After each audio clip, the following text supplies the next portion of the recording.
Monica is a wonderful PR person, but much more than that. And I'm just going to actually read what I found out about Monica. She is an influence and communication expert who spent decades-long career helping people be the truest expression of themselves. She's an exceptional communicator and a lover of helping expert authors increase their persuasion, influence, and success. Now, interestingly, Monica worked with the producer for A Current Affair before starting her highly successful PR agency, which is called Wordstorm PR. And she can sniff out a news story for any business, anytime, anywhere. And I often get really jealous when I see some of Monica's clients on shows like A Current Affair or, you know, in the Sunday newspaper or whatever. You know, there are some amazing opportunities out there. Now, for over 2 decades, Monica's worked with hundreds of organisations, authors and individuals, helping them to deal with their greatest challenge, which is how to communicate with authenticity and credibility in order to build influence with integrity. And in her spare time, don't know how you have any, Monica, but in her spare time, she creates memories with her husband and 3 kids and devours self-help books and performs stand-up comedy as well. So, Monica, thank you for being here with us today and welcome. Pleasure. Thank you, Jane. And thank you to everyone tuning in from wherever you're tuning in from this afternoon. Now, I'm sure many of you will agree that giving birth to your book is a little bit like giving birth to a baby. The pregnancy stage, and while you're nurturing and growing that baby/book, can be challenging as you suffer from bouts of vomiting, as you wonder how you're going to get this thing to life. You watch your stomach grow. You can no longer fit into your clothes anymore. So it's a challenging time, it's an exciting time, and it's joyous, all at the same time. So I'm sure many of you authors can relate to that when writing your book. But what happens quite often with pregnancy, and I know because I've had 3 kids, so I'm speaking from experience, and particularly first-time pregnancies and first-time authors, is that we get so focused on the pregnancy and developing that baby and nurturing that baby, that we forget that the real work and fun is actually going to start happening once that baby is born. And it's exactly the same with the book. You know, once you've birthed your book, you've put in the blood, sweat and tears, and you can finally cradle that beautiful book in your arms, is when you need to start the work and start all the fun, to use that book to give you the opportunities that you deserve for your business, to position you as that true expert as you believe you are, because otherwise you wouldn't have written that book in the first place. And even if you so dare, and today I'm going to be challenging you to do this, to become the go-to media spokesperson for your industry and enjoy the rewards of being that person. So hopefully that sounds very relatable and exciting, and I'm going to be teaching you today how to do that. But a bit about me and where I come from. So as Jane said, I used to work at A Current Affair, and that's where I learned everything I needed to know about how not to do PR. You see, I had business owners, marketing managers, authors, very angry and dodgy neighbours contacting me all day long, wanting a story on air, but having no idea how to pitch that story to me in order to get that free 8-minute exposure on Channel 9 in prime time TV land. And so before that, I worked in Europe on global documentaries, running around the streets of London, interviewing the likes of Vivienne Westwood and Manolo Blahnik. So that was all very exciting. But after sort of seeing businesses and individuals catapult themselves to an entirely new level of success after getting that prime time exposure on on a current affair. I saw an opportunity to create a PR agency. And I've been working with entrepreneurs and authors for over 20 years, really helping them amplify their message and position themselves as experts.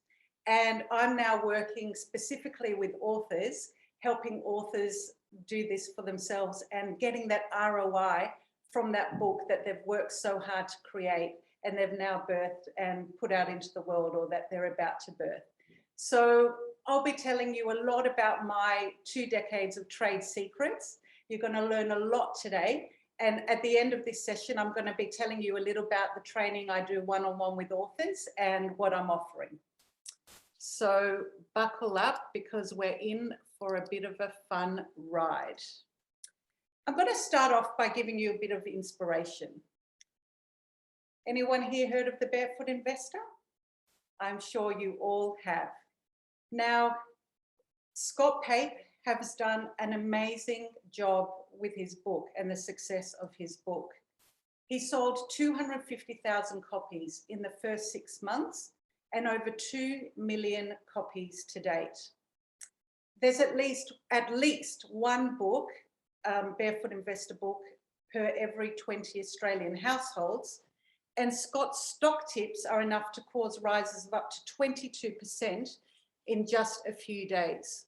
So what that means is he has become an unbelievably influential person. His business has just gone through the roof, and he's become an amazing bestseller just by writing his book. But not just writing his book, doing all the things that I'm going to be sharing with you after he gave birth to that book. Then we have this very interesting book, which I'm sure many of you have heard of as well, if not all of you. The Life-Changing Magic of Tidying Up by Marie Kondo. She sold over 11 million copies, not bad. I'm sure you would love that sort of number with your book. She's been published in more than 30 countries. She's had a Netflix series, Tidying Up with Marie Kondo, and she's been listed as one of Time magazine's 100 most influential women. So she did pretty well out of her book, wouldn't you say? Not a bad effort. Go, Marie. And next we have a book that you may or may not have heard of. When it was sort of first launched in its first 2 years or few years, it was massive. It's called 4 Ingredients. So over 340 quick, easy, delicious recipes using 4 or less ingredients. Now, the reason I love to share this story is because Kim McCrosker and Rachel Birmingham struggled to get published. They were rejected by every major publisher in Australia. But because of their life experience and knowing what a hassle it is to try and create some magnificent meal for your family night after night after night when you're busy and working and, you know, everyone in your household is doing their thing, they knew this book was going to resonate with the Australian public, and their families actually believed in them. So their families are the ones that invested in them and allowed them to birth their baby into the world. Well, it's unbelievable. They became the second best-selling self-published authors in Australian history. They sold 400,000 copies in 2007, placing second only to Harry Potter and the Deathly Hallows, which, I mean, not bad for a book about cooking meals with just 4 ingredients. And so far, they've sold over 3 million copies. It's evolved into 37 books, a cooking show, and Kim McCrosker actually owns the sole rights now, and she's a multi-millionaire. But what I love about this story in particular, I mean, all the stories are very inspiring, but I've read quite a lot about Kim's journey and Rachel's journey. And she's had to deal with so much rejection and put so much hard yakka into marketing her book, She had no money. She was absolutely penniless by the time she self-published her book. She marketed herself like a dog with the bone. She wrote press releases. She contacted the press. Finally, she was given some airtime, and with every bit of airtime, that led to a bit more and a little bit more and a little bit more. And her determination was fueled by the motivation to pay back her family who had invested in her and believed in her idea. And it's a perfect example of how anyone can be this amazing, successful author and have an incredible business if you've written the book to leverage your business and get you more business opportunities. If you just put in the work and the effort and the fun, because it's not all work and effort, it's actually a lot of fun once you get the momentum going, to market your book properly once you've given birth to it. So what all of these authors had in common was that they were very clear about their personal brand, and they did a lot of marketing as part of their personal brand. Now, the reason I mentioned personal branding, it's really important because as the author of a book, it's all about you. You're the one that's putting out your expertise, your stories, and it's people buy the book because they resonate with you. So you can't hide behind anything. And I'm assuming you don't want to hide behind anything, because why on earth would you have written a book if you're planning to do that? So I'm going to talk to you a little bit about personal brand and what it is and how to create a really strong personal brand of your own. So personal branding is consciously creating your image so that you have control over how you are perceived, instead of leaving the impression you make on others to chance. So if we look back at the examples, Scott Pape, he is a real down-to-earth bloke. He is not positioning himself as some highbrow corporate in a beautiful suit standing next to his limousine. And I'm not saying there's anything wrong with that, but that obviously isn't part of his personal brand, part of his values. So a big part of his success is that he resonates with the normal mums and dads and Aussie families out there, because the image he's created is that he is just one of them and exactly like them. Marie Kondo, she lives her brand. I mean, how tidy does that woman look? There's not a hair out of place. You know, she is that brand of being minimalistic. You can see that in the clothes she wears, in how she comes across, and what she does. She tends to spark joy, doesn't she?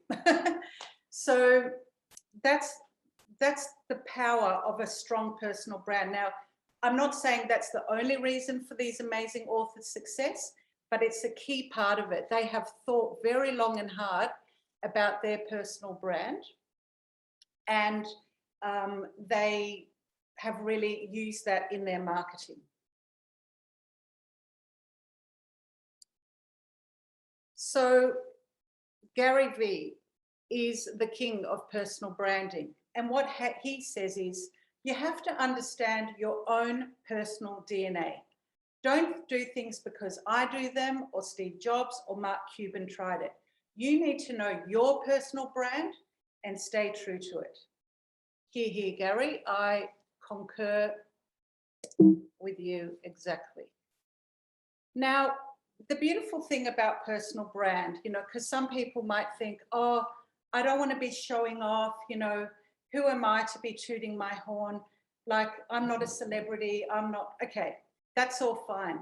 But to me, when you have a strong personal brand, you become a purposeful being.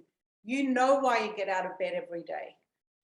You are so focused on who you are and what you're trying to do in the world, and the value that you're bringing to people and the expertise you're sharing to help others, that it's no longer a marketing exercise, it's a personal development exercise.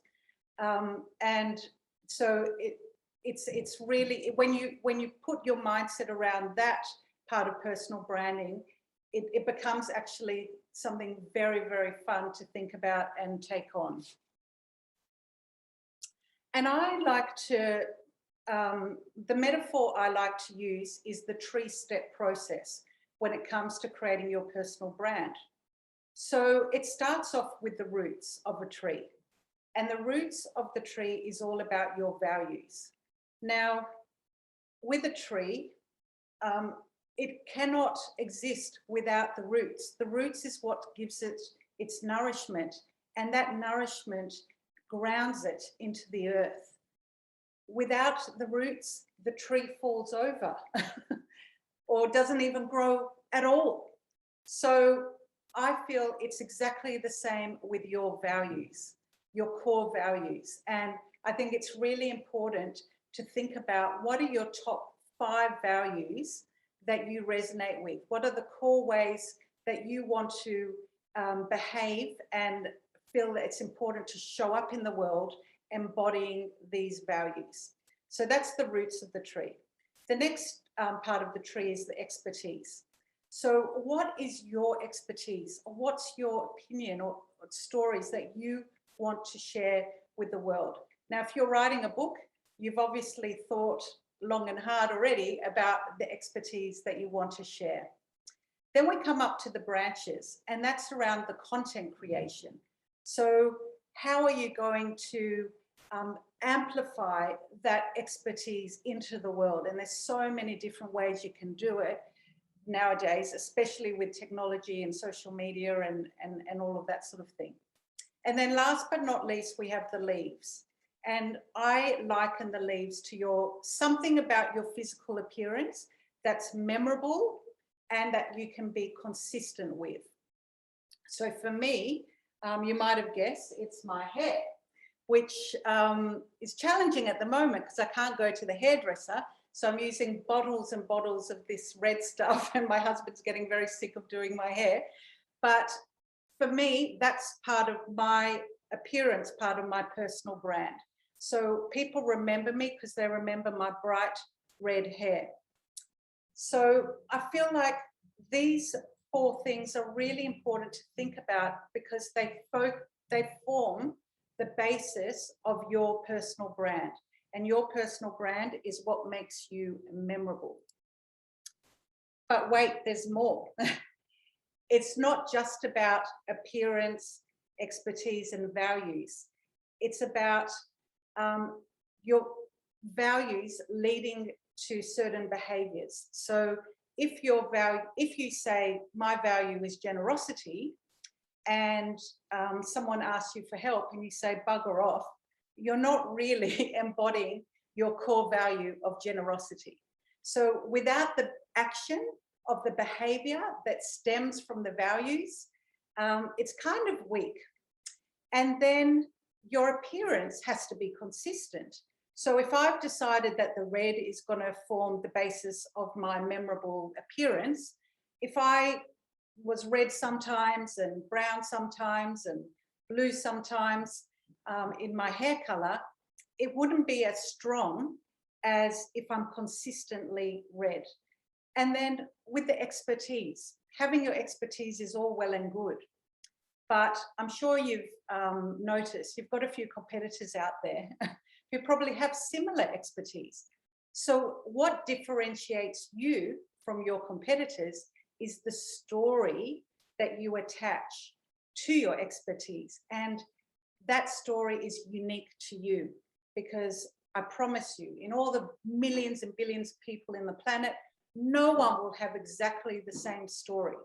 So when you tie all of these things together, you achieve what I call personal brands on steroids, and it's called the fingerprint effect. And just like your fingerprint, it's your unique stamp that you make in the world. And it also helps you leave your mark, just like your fingerprint. So it helps you create that legacy, and it's something completely unique to you that nobody can take away from you.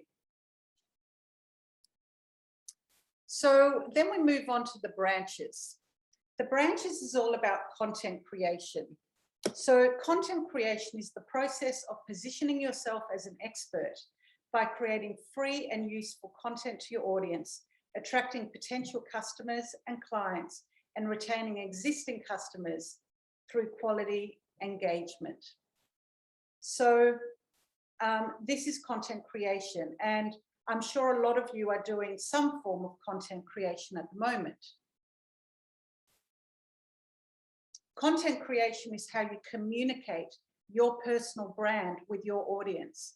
So you've thought long and hard about your personal brand, you really resonate with it, you think, yes, this is exactly how I want to show up in the world, this is how I want to be perceived, and then you communicate that through content creation, because there's no point coming up with your personal brand and then thinking, right, now I know exactly who I am, I'm going to go sit in a dark room and not share anything with anyone. That would be completely counterintuitive.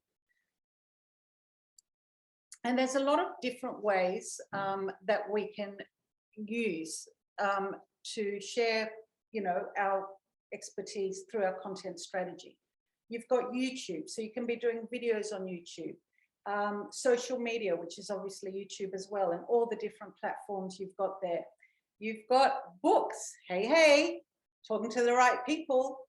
But for the people that I talk to who aren't authors, they can write ebooks or do little audio books. You've got podcasts that you can either start your own podcast or contribute to other people's podcasts. You can speak like the way I am now to people and share your information and ideas. You can do infographics and come up with white papers around your topic of expertise. You can write blogs and share that. And the kahuna of all of this is you can be the go-to media expert for your particular topic, to position yourself as a true expert and develop that trust and credibility in your brand, sell more books, etc., etc. So what are the benefits of media exposure? And I am going to be focusing on media exposure for the remainder of this presentation. Media gives you not only brand awareness and visibility, what it gives you is credibility. The reason it gives you credibility is because when you are sitting on the couch in the Sunrise studio being interviewed by Koshi, people out there don't realize that it wasn't Koshi himself who found your book or found your business and thought, you know what, I've read Matt Brady's book. Matt Brady's book is bloody awesome. I need to get Matt Brady here on the couch and I need to interview him because the world needs to know what Matt Brady has to say.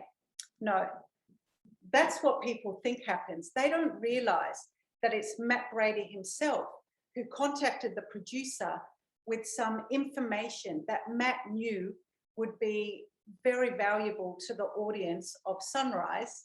And the producer said, you know what, our audience is going to tune into our show because they'll want to know what Matt's saying. Let's get him on the show. So when you're the one that's consistently in the media, the perception that people have of you just goes up and up. It's just when we see people consistently through our external references, what we do is we put them up on a pedestal. They start to have that X factor, that fame factor. And that's actually how people get famous, by you consistently seeing them through your external references. And it's the most powerful way to position yourself as a true expert.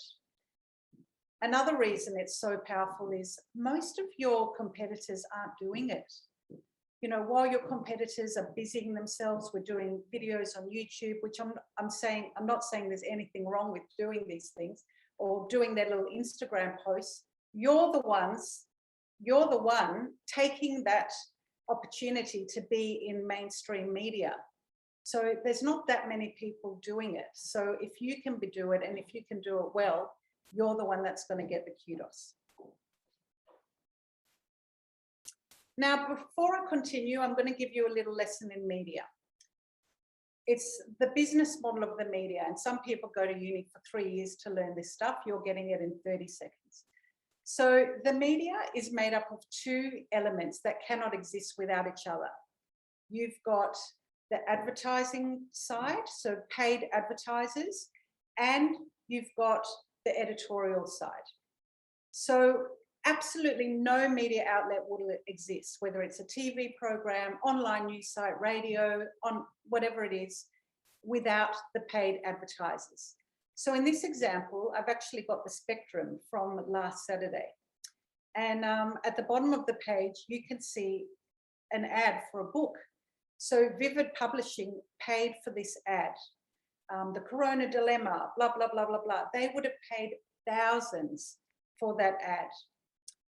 But who here would watch, read, or listen to your favorite media outlet if it was full of paid ads? Anyone? No, I didn't think so. And that's why media outlets and publishing houses employ journalists. The journalists are there to produce content that will engage, entertain, and educate their audiences, to keep their audiences coming back, so that, guess what? They can charge their advertisers more and they can keep reeling in new advertisers. And that's the opportunity for you, authors, budding authors, and business owners out there, to get this free stuff instead of getting the paid ad, and you get so much more credibility from the free stuff. Now, at this point, I'm also going to dispel another myth. Most people think that a really interesting media angle is the fact that they wrote a book. But that's not that interesting. Millions of people are writing books just like you. So the fact that, oh, hey, Mr. Journalist or Ms. Journalist, I've just written this book, do a story about it. It doesn't really get a lot of cut through. I mean, you might get 1 or 2 articles about the book and the premise of the book. But what I'm here to do and to show you is how to turn the content of your book into months and months of consistent media exposure. Because by not doing that, it's a complete lost opportunity. So the media is thirsty for content. They are looking for stories. Journos don't have any time anymore to go and find their own yarns, as they call it. You know, in the olden days, and my kids like to always say this, in the olden days, you know, journos would head off to the pub for the afternoon. They'd chat to a few locals and see what yarns, you know, they should put in the paper that day. Doesn't happen anymore. Journos are busy. They're so busy. One, because half of them have been retrenched. So the ones that are left are doing the job for, you know, 10 of their colleagues who are now upskilling and retraining and doing some completely other job, different job. They're also busier than ever because now with digital online assets and online news sites, they have to keep refreshing content, because news.com.au don't want you to click onto news.com.au when you wake up in the morning and think, I've read the news today, I don't need to go back to that site. No, they want you to check back in at mid-morning. Then they want you to check back in when you're having lunch. Then they want you to, you know, have a look at the site, you know, mid-afternoon and on your way home from work. And don't forget, while you're lying in bed, just before you go to sleep, you know, ignoring your husband and your kids and the dog and everything else. Now, they, and so the only way, they know that the only way they're going to keep audiences coming back for more is if they keep refreshing content, which means journos are there busily trying to find new stories and put new stories out. 90% of what you watch, read, and listen to in the media is actually PR driven. So what that means is it's not the journo going out and finding the story, it's the story coming to them, and it's coming to them through people like you. You don't need a PR agency like mine to do it for you. As long as you do it in the right way And by listening to this webinar and doing my training, you will do it in the right way, because 98% of people who contact the media do it in the wrong way, and they just get the big old delete before the journo can even, you know, read their press release. So you need to do it in the right way. And what does that right way look like? You need to give them a hook, because you're not paying for advertising and you're speaking to the journalist looking for content. The journalist doesn't really care about promoting your brand. I mean, you are going to get that publicity anyway through the hook that you present. How long did we have Samantha? 13 years? Someone needs to mute their thing. So the way I like to explain it, that there's 7 reasons to contact a journalist. And these are the 7 reasons. So when you're thinking about your book, I want you to look at sort of the different chapters in your book and the different content that you've got in your book, because you've already probably got your PR plan right there from your book. And sometimes it's something a bit external. So we've got real life stories and case studies. So if in your book you are telling the story of someone who used your formula for whatever it is and had this sort of outcome and benefited from it, like I recently read a book about sort of mental health, and the psychologist gave 3 case studies throughout the book and how they used the strategy she recommended and how it helped them in their lives. That is a perfect media story, because media love to tell the story through the people who have experienced it. And when they when they interview that person who has experienced your service or your expertise and benefited from it, you will be woven into that whole story. And at the end, you know, they'll write, you know, this extract was taken from the book, published, blah, blah, blah. So the whole story isn't about the book, but it's about the content within the book. And one of those angles is real life stories. The next angle is entrepreneurial business story. Now, this is where you can get a good meaty story about you and your book, but it's not going to the journalist and saying, I'm an expert, I'm amazing, and my business is thriving. They want to know some sort of vulnerability and some sort of human interest angle that will capture the emotions of their audience. So the questions I talk to my clients are, what inspired you to start your business or to write your book? What challenges did you overcome? You are this expert in this particular topic. What led you to be that expert? What life changes did you have? What mistakes did you make that you've learned from?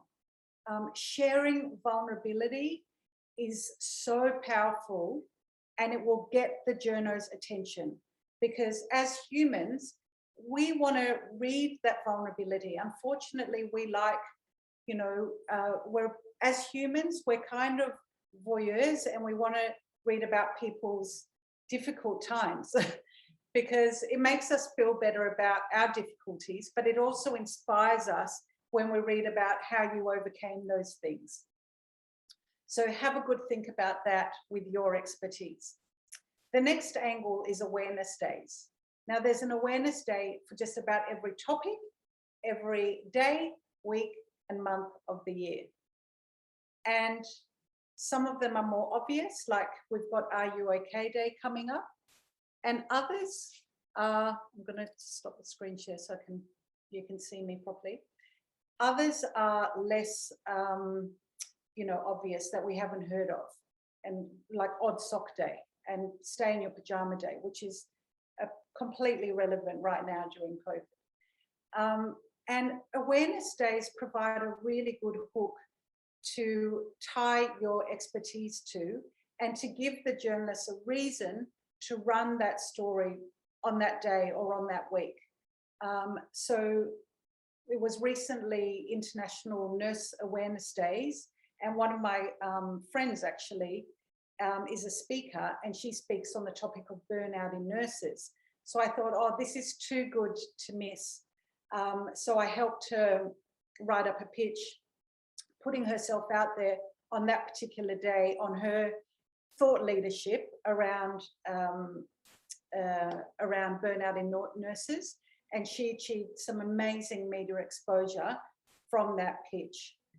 Now, a great place to find awareness days is a website called ourcommunity.com.au. Have a look at it later. You'll go down this huge rabbit hole and you'll be amazed by all the awareness days that you had never heard of. And I like to say, you know, think outside the box. You know, it doesn't have to be International Nurses Day and you're an ex-nurse. You know, we've had a leadership expert who's written many books on TV talking about the health of sleep during Sleep Awareness Week, because as part of her training, she talks about the importance of sleep. So sometimes you can sort of think outside the square and tie your expertise into that particular awareness day. So the next S in reasons stands for statistics and data. So within your book, have you done some research that you're talking about? Have you interviewed people that you can share statistics on? And if you haven't, and maybe you can go and see who else has done some research about your topic. You credit that organization, but you're getting the kudos from it because you're the one talking about the implications of that research. So the O is opinion, thought leadership. So what's your opinion on what's your expert opinion on how to do things? So for Barefoot Investor, it was a lot of the publicity he's had was about his expert opinion on how to do things. So what he's saying, same with Marie Kondo, well, same with a lot of the examples I've given actually. And opinion is a massive one for authors because you've put all your expertise in this book, and now it's time for you to share those opinions that are in the book with the media and get publicity for the book while you're doing that, positioning yourself as an expert. Opinion might also be your controversial opinion about the state of play of your industry. So N stands for news of the day, and that's news hacking. So it's about constantly being on, seeing what we're all grappling with at the moment. What are we all in a flurry about? And, you know, there's big flurries like COVID and smaller flurries that sort of trickle in and trickle out after a day. But when you see something trending in the media, it's your opportunity to jump into the conversation. And then the last angle is snappy 5 tips, myths, and pitfalls. Yes, I will show the slide, which I used to call top 5 tips, but I needed an S, so I found the word snappy, and now it's called snappy 5 tips. But these are tips that you can share with others. And again, for authors, it's a massively successful media angle that you can be putting out there. So 5 ways to do this, 5 pitfalls of, 5 myths, 5 comparisons, 5 ways to deal with kids' tantrums. I mean, there's just whatever your expertise is, it's endless, the tips that you can come up with. And it's often thinking about what people actually ask you. So they're my 7 reasons to contact a journalist. And how you become that spokesperson is you consistently put out different angles so that you're consistently in the press instead of just once when you go to a journalist, pitch a journalist the angle that I've written a book. Can you write about it? Now, I'm just going to give you a few examples of authors that I've worked with who have had some amazing mainstream media coverage. This first example is Chris Helder. He's a keynote speaker, he's an author, and he talks all about having a useful belief, which is very relevant right now. This went to air during our COVID sort of lockdown last year, or Melbourne's lockdown. The rest of it had come out of it. Here we go.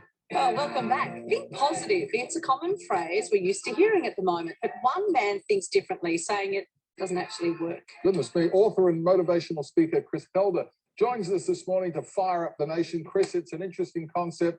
Why shouldn't we be positive? Why? I know, it sounds crazy. It's a little counterintuitive, I guess, but the reality is the studies show this. The positive thinking doesn't work. And in the middle of this COVID craziness, everybody's being told to be positive, and the bottom line is positive thinking doesn't work. Instead, I'm talking about not positive thinking and negative thinking, which is emotional, but actually thinking about useful thinking, which is actually to go, what's the most useful thing for me to do today? Most useful thing for me to believe in. See, I quite like that because everyone does say positive, and I'm like, oh, go away. Exactly. I'm like, I'm not in that sort of mood. What kind of thinking then? So it's useful thinking, but what does that actually mean? All right. So useful thinking in simplest terms looks a little bit like this. We all have a reality, and I suppose within the context of that reality, right now, some people are really struggling with that reality, and there's a lot of things that we cannot control. So I do know some people they've loved the COVID lockdown. They're like, I'm an introvert. I learned to play the piano. I speak Spanish now. I got a great relationship with my dog. You know, there's all these, but for a lot of other people right now, obviously there's a lot of pain. There's a lot of, you know, there's a lot of things that lack of control. And so bottom line, if you cannot control it or you cannot change it, well, there's no sense in trying to be positive and negative and be emotional about it. Ask yourself the question, what's the most useful thing for me to believe about this situation that I'm in? And for my good family and friends down in Melbourne, obviously they're in a tough spot at the moment. And just to be able to make sure you're going, hang on, what's my most useful thing to do today? What's my most useful thing to believe about today? Okay, so I'm getting the part where you say, you know, there's some things you just can't control, so don't worry about those. Don't try and control them. But what led you to this light bulb concept? I know. I think I got really frustrated with the self-help industry, and that sounds funny because I'm a speaker. But let me say, the self-help industry, I think, is not actually giving people the best of advice in all these situations. And when we think about what's useful, what's not, you know, we have a situation. If you're 70 years old right now, congratulations. Life begins at 70 years old. That's a useful belief. If you're 40, life begins at 40. That's a useful belief. And, you know, we start thinking about this is the best time in the history of the world to be alive. And we open our brain up to beautiful things. And I know that's a tough sell right now in the middle of COVID, but this is the best time in the history of the world to have a global pandemic. I mean, with the hospitals, the medication, and what we can actually do for people. This is the best time in the history of the world to be alive. When you believe that, you walk outside and you see trees and flowers, puppies and babies, and you find beautiful things in the world. If you believe, if you're single right now, this is the best time in the history of the world to be single. If you're single, if you're in a relationship, best time in the history of the world to be in a relationship. And it really is about creating your space and telling your story in a way that gives you power. I don't know what you're doing, but I'm smiling. Yeah, You're smiling. I can't wait to take on the world. I'm just smiling. So what tips, give us some tips, give us some things that we can actually do for those people who are struggling. I mean, I'm in Melbourne and we've been in like 100 years of lockdown, it feels like. So a lot of us are really struggling.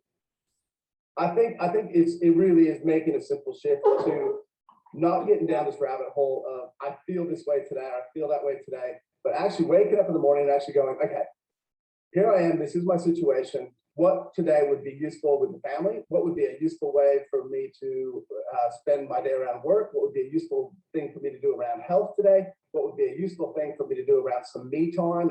And you know, again, it is really just making a shift into useful and actually getting our brain going.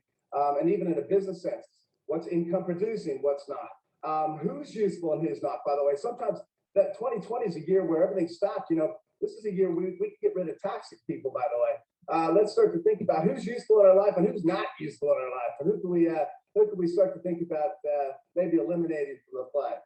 So think useful thoughts and buy that book you've got behind you there, Simple Shift. All will be well. Well, I gather that's out now, Chris. Listen, Simple Shift is out now and available, obviously Audible as well. It's for those that like to listen.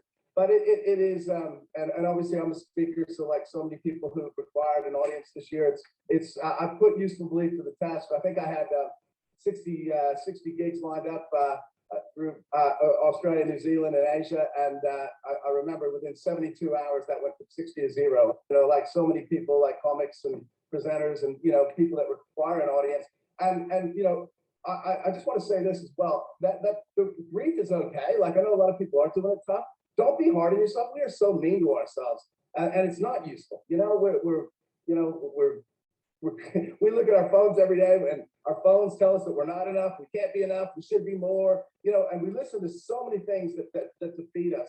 To really start to think about what is useful in our life, what's income producing in our life, what's not, who's useful, and really start to think about letting that word guide you through your day. Great stuff.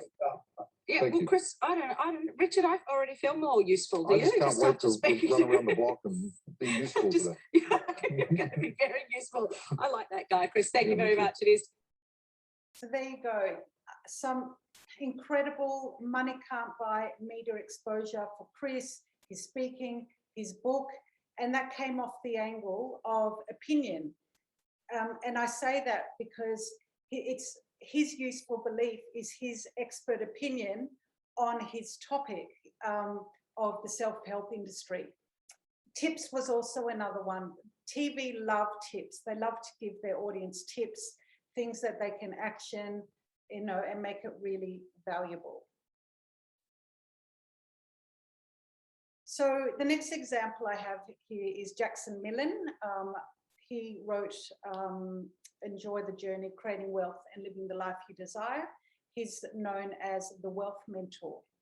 And with Jackson, we used tips and expert opinion again to get him on the Today Show, on Studio 10 and news.com.au, and a whole lot of other media as well. So one of the things he said in his book was, what kind of a spender are you? So he had things like, you're a cash stasher, you're a cash splasher, and all sorts of things. So it was like the 5 different spending types that you are, and how that's affecting your wealth in your life right now. So again, it was the top 5.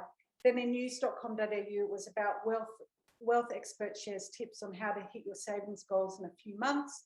And this was January, when we're all sky high in credit card debt, and it's just his expert commentary. So he could have sat back and gone, you know what, I've birthed my book, that'll do me. No one, you know, I don't need to do any more with that.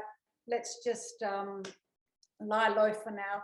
But no, he knew he wanted to use that book to become that media expert, to get more business, to build his tribe, to help more people. And that's exactly what he did. Then we've got Karen Phillip, who wrote this book, Who Runs the House, You or the Kids or You? I very much resonated with this book, having 3 kids, and I'm sure many of you with kids can identify as well. So she's a psychologist, works a lot with parents, and we had so much fun helping her get her story out and into the media. There was so much to talk about. So around Christmas time, the angle was how to travel with your kids. So how to do that car trip without, you know, murdering someone. You know, 5 tips on how to deal with toddler tantrums, how to dine out with your kids. And then her expert opinion on, are we letting our kids rule the house now? You know, so her take on it, which I completely agree, is that parents still need to take control. But nowadays, parents get terrified of making their kids upset. And so more often than not, it's the kids that rule the house. So that expert opinion got her on TV again and again and again, because the producers knew that their audience want to know this stuff. And why do they want to know? Because we're grappling with it. So we're turning to the media to hear expertise and stories to help us. Here's another one, John Fay, Traitors and Spy. So this is more of a historical book, really looking at espionage and corruption in Australia in the first half of the century. So again, like, he got a lot of publicity talking about what he discovered as part of his research. And this is just a few examples of it. So lovely interview on ABC and a feature article in the Australian, and that's just a small sample. And then Bobby Wagner, she's actually a USA-based author who recently launched a book a few months ago called Raising Feminist Boys. So it's all about how to make sure that the boys you're raising, in her words, don't turn out to be dickheads. She's this academic, but part of her personal brand is she's very relatable and speaks like that. She said, I wrote this book because I have 3 boys and I just don't want them to be dickheads, in her American accent.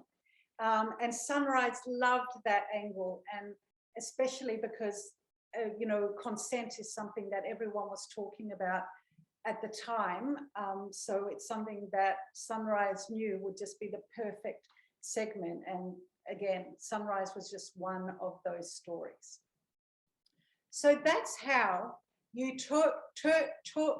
that's how you turn your book from being this baby that you've given birth to and just letting it plant the seeds out there in the world and positioning you as an expert, getting you more business and getting you to be seen for the expert that you are. So I hope that has given you some food for thought.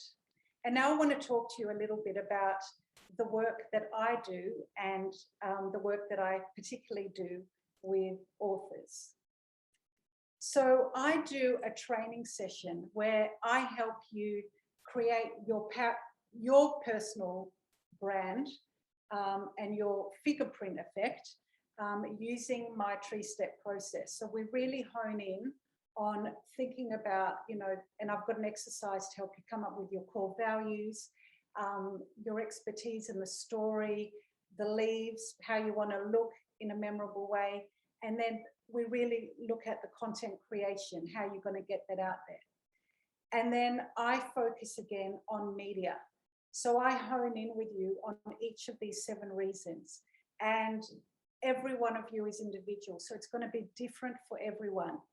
And with what we come up with, we create this incredible PR plan that I help train you to execute yourself, so that I'm actually giving you the fishing rod to do the fishing so that it's all in your hands and you can reel that fish rod line out there and just watch all the fish being journalists, come to the bait and you'll be feasting out on all your fantastic media exposure. Coming up with an angle is one thing. Communicating that angle with journalists is the next step. So I will teach you exactly how to write a press release that gets a journalist's attention. Journalists are getting so many press releases every sort of few minutes of every day. Their inbox is just full, full, full, full, full. And a lot of the press releases they get are just instantly deleted for a whole range of reasons. So we've been sending press releases to journos for 21 years.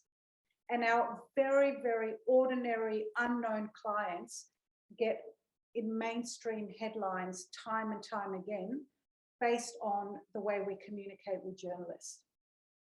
So I'll show you exactly how to do that. And I'll teach you how to write a pitch email that gets cut through as well, because that's how you send your press release. We'll identify your target audience. So who are you talking to? And quite often you have a few different target audiences. We'll identify the media outlets that you should be talking to. And I'll be showing you exactly how to find the journalists that are relevant for you to pitch your information to.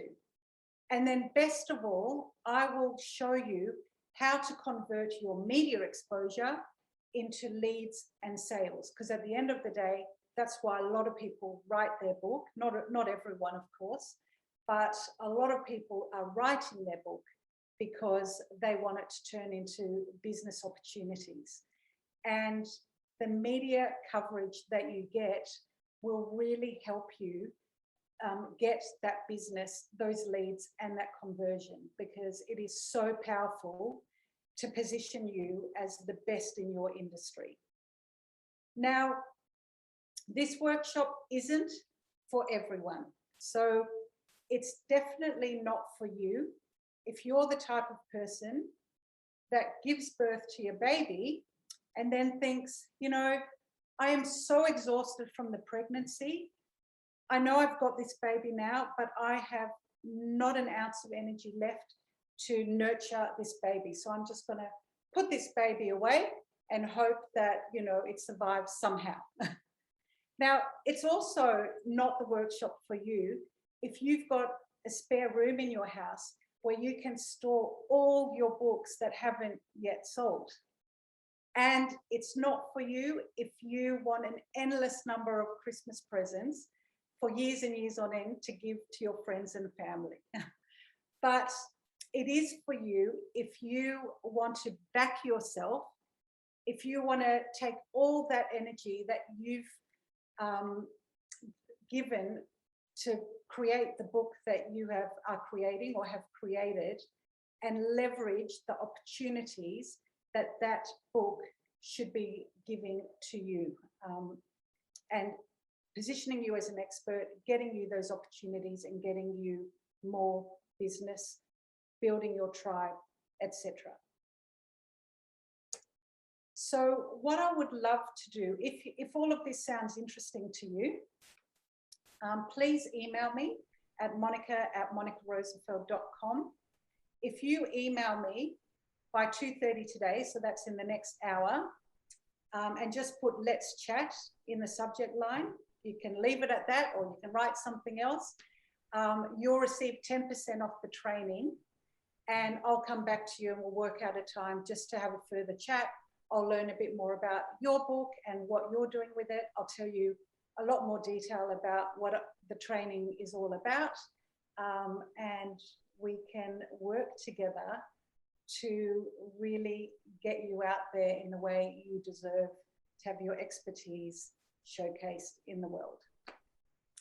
Thank you very much. I've loved talking to you, and thank you to Jane for hosting this webinar. It's been wonderful. Have a great afternoon. Well, Monica, can I just thank you so much for this wonderful presentation. There is a lot there for people to get their heads around. We did have a couple of questions in the chat, but perhaps we'll leave those and people can just email you. Is that better? Because I know you've got to be getting off to your next meeting. Yeah, it's probably better. If you do have a question, just email me. And then, yeah, we can organise a time to chat and I'll definitely answer your questions.